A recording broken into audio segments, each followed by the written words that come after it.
ನಮಸ್ಕಾರ, ಸೂಪರ್ 3ಗೆ ಸ್ವಾಗತ. ಈಗ ಉಡುಪಿಯಿಂದ ನೇರವಾಗಿ ಮಂಗಳೂರಿಗೆ ಹೋಗ್ತಾ ಇದ್ದೀವಿ. ಮಂಗಳೂರಿಗೆ ಒಂದು 7-8 ಹೆಸರಿದೆ. ಮಂಗಳೂರು, ಮಲಯಾಳಂನಲ್ಲಿ ಮಂಗಳಾಪುರಂ, ಆಮೇಲೆ ಕೌಡಾಲ್, ಕುಡ್ಲಾ, ಮಂಜುರಾನ್, ಹೀಗೆ ತುಂಬ ಹೆಸರಿದೆ. ಆದರೆ ಮಂಗಳೂರು ಅಂತ ಹೆಸರು ಬಂದಿದ್ದು ಮಂಗಳಾದೇವಿ ಅಮ್ಮನವರ ಕಾರಣಕ್ಕಾಗಿ. ಅದು ಬಹುತೇಕರಿಗೆ ಗೊತ್ತಿದೆ, ಇನ್ನು ಕೆಲವರು ಗೊತ್ತಿಲ್ಲದೆ ಇದ್ದಿರ್ಬೋದು. ಆದರೆ ಅಪ್ಡೇಟ್ ಆಗೋಣ, ತೊಂದರೆ ಇಲ್ಲ. ಮಂಗಳೂರಿನ ಐತಿಹಾಸಿಕ ಕೆರೆಯ ಅಧ್ವಾನದ ಬಗ್ಗೆ ಹೇಳ್ತಾ ಇದ್ದೀನಿ. ಈ ಕೆರೆಯ ನೀರನ್ನು ಒಂದು ಕಾಲದಲ್ಲಿ ಮಂಗಳಾದೇವಿ ಮತ್ತು ಮಾರಿಯಮ್ಮ ದೇವಿಗೆ ಅಭಿಷೇಕ ಮಾಡ್ತಾ ಇದ್ರಂತೆ. ಈಗ ಅದೇ ಕೆರೆಯಲ್ಲಿ ಲ್ಯಾಬ್ ವರದಿಯಲ್ಲಿ ಬ್ಯಾಕ್ಟೀರಿಯಾ ಪತ್ತೆಯಾಗಿದೆ, ತ್ಯಾಜ್ಯದಿಂದ ತುಂಬಿ ಹೋಗಿದೆ, ಕಂಪ್ಲೀಟ್ ಮಲಿನ ಆಗಿದೆ. ಇದು ಯಾವ ರೀತಿಯಲ್ಲಾಗಿದೆ ಅಂತಂದರೆ, ಸ್ಮಾರ್ಟ್ ಸಿಟಿ ಹೆಸರಲ್ಲಿ ಆ ಕೆರೆ ಮಲಿನವಾಗಿದೆ. ಯಾವ ಕೆರೆ? ಮಂಗಳೂರಿನ ಮಂಗಳಾದೇವಿ ದೇಗುಲದ ಗುಜ್ಜಲ ಕೆರೆ. ಮಂಗಳಾದೇವಿ ಹೆಸರಿನಿಂದ ಜಿಲ್ಲೆಗೆ ಹೆಸರು ಬಂತು. ದೇವಿಗೆ ಜಳಕವಾಗ್ತಾ ಇದ್ದ ಕೆರೆ ಅಂತ ಇದು. ಯಾವುದು? ಗುಜ್ಜಲ ಕೆರೆ. ಇದೀಗ ಪಾಳು ಬಿದ್ದ ಕೆರೆ ಶುಚಿ ಮಾಡಲು ಹೊರಟರು. ಅದು ಕೂಡ ಸ್ಮಾರ್ಟ್ ಸಿಟಿ ಹೆಸರಲ್ಲಿ ಶುಚಿ ಮಾಡೋಕ್ಕೆ ಹೋದರು. ಆದರೆ ಇದೀಗ ಏನಾಗಿದೆ ಆ ಕೆರೆ? ಯಾಕೆ ನಾವು ನಮ್ಮ ಈ ನೈಸರ್ಗಿಕ ಸಂಪತ್ತನ್ನು ಹಾಳು ಮಾಡ್ತಾ ಇದ್ದೀವಿ? ಯಾಕೆ ಇದರ ಬಗ್ಗೆ ನಾವು ಗಮನ ಹರಿಸ್ತಾ ಇಲ್ಲ? ಒಂದು ಕೆರೆಯನ್ನು ಹಾಳು ಮಾಡೋದಂದರೆ, ಮೊದಲೆಲ್ಲ ಹೆಂಗಿತ್ತು ಅಂತಂದರೆ, ಕೆರೆ ಕಟ್ಸೋದು ಅಂದ್ರೇ ಭಾಳ ಗ್ರೇಟು. ಕೆರೆ ಕಟ್ಸೋದಂದ್ರೇ ಭಾಳ ಗ್ರೇಟು. ಇಲ್ಲಿ ಚಿತ್ರದುರ್ಗ ಭಾಗದಲ್ಲಿ ಸೂಳೆಕೆರೆ ಅಂತ ಒಂದಿದೆ, ಸೂಳೆಕೆರೆ ಅಂತ. ಅದರ ಹೆಸರು ಚೇಂಜ್ ಮಾಡಬೇಕು ಅಂತ ಬಂತು. ಅದು ಏನೋ ಸೂಳೆಕೆರೆ ಅಂತ ಇದೆ. ನಿಜವಾಗಿಯೂ ಅವರ ಮಹಾತಾಯಿನೇ ಕಟ್ಟಿಸಿದ್ದು, ವೇಶ್ಯೆ ಅವರೇ ಕಟ್ಟಿಸಿದ್ದು. ಅದನ್ನು ಕೆರೆ ಕಟ್ಟಿಸ್ತಾರೆ, ಸೂಳೆಕೆರೆ ಅಂತ ಈಗಲೂ ಇದೆ. ಹೆಸರು ಚೇಂಜ್ ಮಾಡಬೇಕು ಅಂತ ಆಗುತ್ತೆ. ಇದು ಆ ಹೆಸರು ಬೇರೆ ಇಲ್ಲ. ಅದು ಜೆ.ಎಸ್. ಪಾಟೀಲ್ ಇರ್ತಾರೆ ಮುಖ್ಯಮಂತ್ರಿಗಳು. ಅವ್ರು ಹೇಳ್ತಾರೆ, ನಾವು ಸಮಾಜದಲ್ಲಿ ಪೋಸ್ಟ್ ಕೊಟ್ಟು ಅಂತ ಕೆರೆ ಕಟ್ಟಿಸೋದಿಲ್ಲ, ಅವರು ಕೆರೆ ಕಟ್ಟಿಸಿದರೆ ಯಾವುದೇ ಕಾರಣಕ್ಕೂ ಚೇಂಜ್ ಆಗಬಾರ್ದು ಅಂತ ನಾನೊಂದು ಉದಾಹರಣೆ ಕೊಟ್ಟಿದ್ದು. ಅಂದರೆ ಆ ಕಳಕಳಿ. ನಾವು ಇರುವ ಕೆರೆಯನ್ನು ಹಾಳು ಮಾಡ್ತಾ ಇದ್ದೀವಿ. ಇರುವ ಕೆರೆ ಹಾಳು ಮಾಡ್ತಾ ಇದ್ದೀವಿ. ಅದು ಕೂಡ ದೇವಿಗೆ ಏನು ಜಳಕ ಆಗ್ತಾ ಇದ್ದಂಥ ಕೆರೆ ಅದು. ಬನ್ನಿ, ಇದರ ಬಗ್ಗೆ ಒಂದು ರಿಪೋರ್ಟ್ ನಿಮ್ಮ ಮುಂದೆ.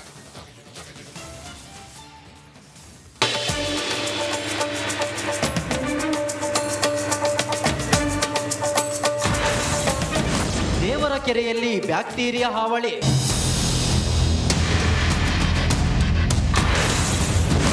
ತ್ಯಾಜ್ಯದಿಂದ ಕೆರೆ ಆಗ್ತಿದೆ ಫುಲ್ ಮಲಿನ. ಸ್ಮಾರ್ಟ್ ಸಿಟಿ ಯೋಜನೆ ಹಣಪೋಲು. ಎಸ್, ಮಂಗಳೂರಿನ ಮಂಗಳಾಂಬಿಕೆಗೆ ಜಳಕವಾಗುತ್ತಿದ್ದ ಕೆರೆ ಇದು. ಸಾವಿರಾರು ವರ್ಷಗಳ ಇತಿಹಾಸ ಇರೋ ಈ ಕೆರೆ ಕಾಲಕ್ರಮೇಣ ಪಾಳು ಬಿದ್ದು ಹೋಗಿತ್ತು. ನಂತರ ಕೆರೆಯನ್ನು ಸ್ಮಾರ್ಟ್ ಯೋಜನೆ ಮೂಲಕ ಕೋಟ್ಯಾಂತರ ವೆಚ್ಚದಲ್ಲಿ ಅಭಿವೃದ್ಧಿಪಡಿಸಲಾಯಿತು. ಆದರೆ ಕೆರೆ ನೀರು ಮಾತ್ರ ಶುದ್ಧಿ ಆಗಲೇ ಇಲ್ಲ. ಹೌದು ವೀಕ್ಷಕರೇ, ನಿಮಗೆ ಗೊತ್ತಿದೆಯೋ ಇಲ್ವೋ, ಮಂಗಳೂರು ಅನ್ನೋ ಹೆಸರು ಬಂದಿದ್ದೇ ತಾಯಿ ಮಂಗಳದೇವಿಯಿಂದ ಅನ್ನೋ ಪ್ರತೀತಿ ಇದೆ. ಆದ್ರೆ ಇದೀಗ ತಾಯಿ ಮಂಗಳಾಂಬಿಕೆ ಉತ್ಸವದ ಸಂದರ್ಭದಲ್ಲಿ ಜಳಕವಾಗುತ್ತಿದ್ದ ಕೆರೆಯೇ ಮಲಿನವಾಗಿ ಹೋಗಿದೆ. ಮಂಗಳೂರಿನ ಮಂಗಳದೇವಿ ದೇವಸ್ಥಾನ ಸಮೀಪದ ಗುಜ್ಜರ ಕೆರೆ. ಈ ಕೆರೆ ಅಜೀರ್ಣವಾದಾಗ ಸ್ಮಾರ್ಟ್ ಸಿಟಿ ಯೋಜನೆ ಮೂಲಕ 2021ರಲ್ಲಿ ಅಭಿವೃದ್ಧಿಯಾಗಿ ಅಂದವಾಯಿತು. ಆದ್ರೆ ಕೆರೆಯ ನೀರು ಮಾತ್ರ ಶುದ್ಧಿ ಆಗಲೇ ಇಲ್ಲ. ಕಲುಷಿತಗೊಂಡು ನೀರಲ್ಲಿ ಬ್ಯಾಕ್ಟೀರಿಯಾ ಪತ್ತೆಯಾಗಿವೆ. ಈ ಹಿಂದೆ ಕೆರೆಯ ನೀರಿನಲ್ಲಿ ಮಂಗಳದೇವಿ ಹಾಗೂ ಬೋಳರ ಮಾರಿಯಮ್ಮನ ಉತ್ಸವ ಸಂದರ್ಭದಲ್ಲಿ ಈ ಕೆರೆಯಲ್ಲಿ ಜಳಕವಾಗುತ್ತಿತ್ತು. ಆದ್ರೀಗ ನೀರು ಮಲಿನಗೊಂಡು ಬ್ಯಾಕ್ಟೀರಿಯಾ ತುಂಬಿದ ಕಾರಣ ಕೆರೆಯ ನಡುವೆ ಟ್ಯಾಂಕಿ ಇಟ್ಟು ಟ್ಯಾಂಕಿಗೆ ಬೇರೆ ಕಡೆಯಿಂದ ನೀರು ತುಂಬಿ ಟ್ಯಾಂಕಿಯಲ್ಲಿ ದೇವರ ಜಳಕ ನಡೆಸುವ ಪರಿಸ್ಥಿತಿ ನಿರ್ಮಾಣವಾಗಿದೆ.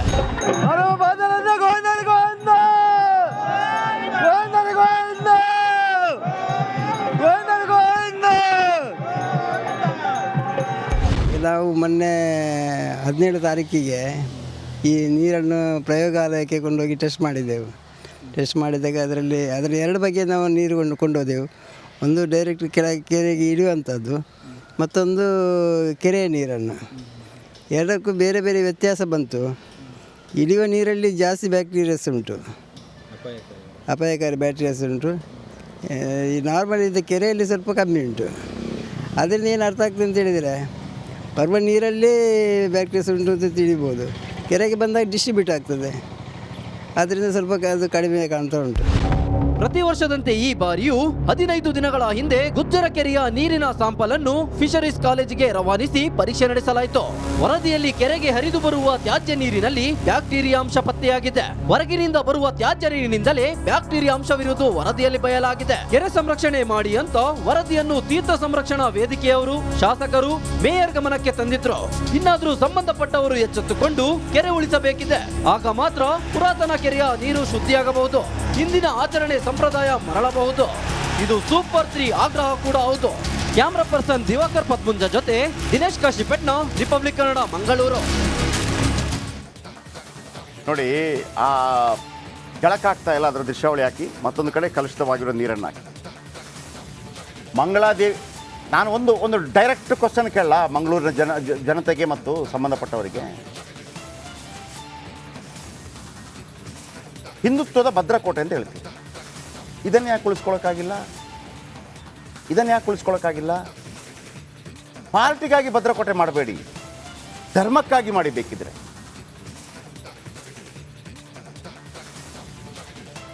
ಈ ಥರ ಜಳಕ ಆಗ್ತಾ ಇದ್ದಂತಹ ದೇವಸ್ಥಾನವನ್ನು ಈ ಥರ ಮಾಡಾಕಿದ್ದೀರಿ. ಯಾರು ಮಾಡಿದ್ದು? ಈಗ ಇದರ ಪಕ್ಕದಲ್ಲೇ ಯಾರೊಬ್ಬ ಮುಸ್ಲಿಮ್ ಅಂಗಡಿ ಇಟ್ಟಿದ್ದಿದ್ರೆ ಅದು ಸರಿಯಾಗಿಬಿಡ್ತಿತ್ತು. ಓ ಅಂತ ಬಂದುಬಿಡ್ತಿದ್ರು. ನಮ್ಮ ಕೈಯಲ್ಲಿದ್ದಾಗ ಹಾಳು. ನಾನು ಈ ಹಿಂದೆ ಗೋಕರ್ಣ ಕೋಟಿ ತೀರ್ಥದ ಬಗ್ಗೆ ಹೇಳಿದ್ದೆ. ಏನು ಗಬ್ಬು ಗಲೀಜು ಮಾಡಾಕಿದ್ರು ಅಂತಂದರೆ,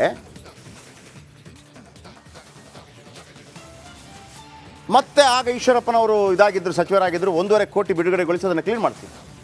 ಇದರ ಬಗ್ಗೆ ಯಾರಿಗೂ ಬರಲಿಲ್ವಾ? ಆಯ್ತು, ನಾವೇ ಕುತ್ಕೊಂಡು ಮಾಡಿ ಏನೊಂದು ಮಾಡೋಣ, ಕ್ಲೀನ್ ಮಾಡೋಣ. ಯಾಕೆ ಬರಲ್ಲ?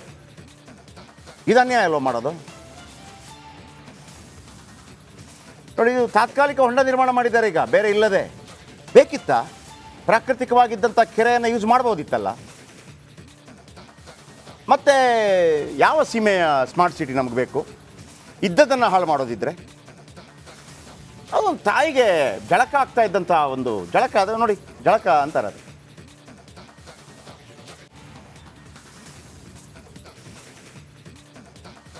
ಆಮೇಲೆ ಇದರಿಂದ ಅಭಿಷೇಕ ಆಗ್ತಾ ಇತ್ತು ನೋಡಿ. ಇದಕ್ಕೆ ಸಂಬಂಧಪಟ್ಟವರು, ಆಮೇಲೆ ಜನಸಾಮಾನ್ಯರು ಕೂಡ ಬರಬೇಕ್ರಿ. ಕೇವಲ ಅಧಿಕಾರಿಗಳು ಮಾತ್ರವಲ್ಲ, ಅಧಿಕಾರಿಗಳಿಗೆ ಸ್ವಲ್ಪ ಬಿಸಿ ಮುಟ್ಟಿಸಿ ಎಲ್ಲ ಹೋಗ್ಬಿಟ್ಟು. ನೇಮುಕೊಟ್ಟಾರಿ ಗಜ್ಜಲಕೆರೆ ಸಂರಕ್ಷಣಾ ವೇದಿಕೆ ಕಾರ್ಯದರ್ಶಿ ಇವರು. ಸರ್, ನಿಮ್ಮ ಜೊತೆ ನಾವು ಇದ್ದೀವಿ. ನೀವೀಗ ನಮ್ಮ ಗಮನಕ್ಕೆ ತಂದಿರಿ. ಒಂದು ಸಾವಿರಾರು ಜನರನ್ನು ಕರೀರಿ, ಎಲ್ಲರನ್ನು ಕರೀರಿ, ಹಿಂದುತ್ವ ಬಗ್ಗೆ ಮಾತಾಡೋರನ್ನೆಲ್ಲ ಕರೀರಿ. ಇದನ್ನು ಮಾಡಲಿ. ಮನೋಜ್ ಕುಮಾರ್ ಮೇಯರ್, ಯಾಕೆ ನಿಮ್ಗೆ ಕಾಣಲ್ವಾ ಮನೋಜ್ ಕುಮಾರ್ ಅವರೇ? ಆನಂದ್ ಪಾಲಿಕೆ ಕಮಿಷನರ್. ಯಾರು ಕ್ಲೀನ್ ಮಾಡಬೇಕು? ವೇದವ್ಯಾಸ್ ಕಾಮತ್ರು ಶಾಸಕರು. ಹಿಂದುತ್ವದ ಹೆಸರಲ್ಲಿ ಬಂದವರು ನೀವೆಲ್ಲ ಅಧಿಕಾರಕ್ಕೆ. ಈಗ ಇದನ್ನು ಉಳಿಸ್ಬೇಕಾದವರು ಯಾರು? ಅಲ್ಲಿ ಬಿಹಾರಿಗಳು ಏನೋ ಕಬ್ಜಾ ಮಾಡಿದ್ದಿದ್ರೆ ಈಗ ಹೋರಾಟ ಆಗ್ತಿತ್ತು ನಿಮ್ಮದು. ಈಗ ನಿಮ್ಮ ಕೈಯಲ್ಲಿ ಇರುವಾಗ ನಿಮ್ಗೇನು ಮಾಡೋಕ್ಕಾಗಲ್ವಾ? ಪ್ರಶ್ನೆ ಮಾಡಬೇಕಲ್ಲ ಇದನ್ನು. ಒನ್ಸ್ ಅಗೇನ್ ನನ್ನ